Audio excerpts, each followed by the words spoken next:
madaling araw pa lang gising na, tahimik na lumalaban kahit pagod na, malayo sa yakap ng minamahal. Ngiti sa video call kahit nahihirapan, bitbit ang pangarap papuntang ibang bayan, iniwan ang pamilya para may kinabukasan. Kahit ilang taon ang pagitan,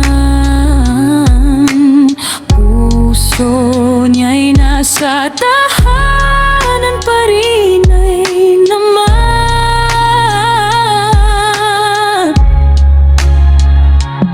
Bawat pawis ay may dahilan, bawat lungkot ay may pinaglalaanan.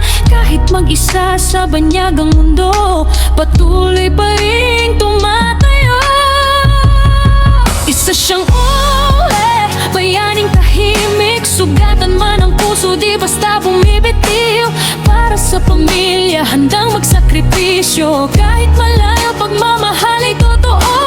Habang lahat ay mahimbing ang tulog, siya'y patuloy na kumakayod. Hindi man laging nakikita ang hirap sa pamilya niya, siya ang liwanag.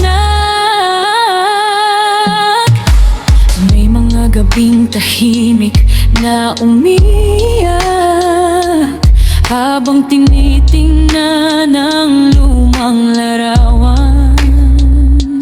Birthday at Pasko'y di makauwi, kaya sa cellphone na lang bumabawi. Ngunit sa bawat padalang biyaya, unti-unting nabubuhaw ang pangarap nila. Munting bahay at magandang buhay, kapiling binbalang araw ang tunay na tagumpay.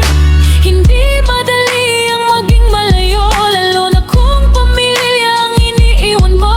Pero dahil sa pagmamahal na dala, lumalakas kahit napapagod na.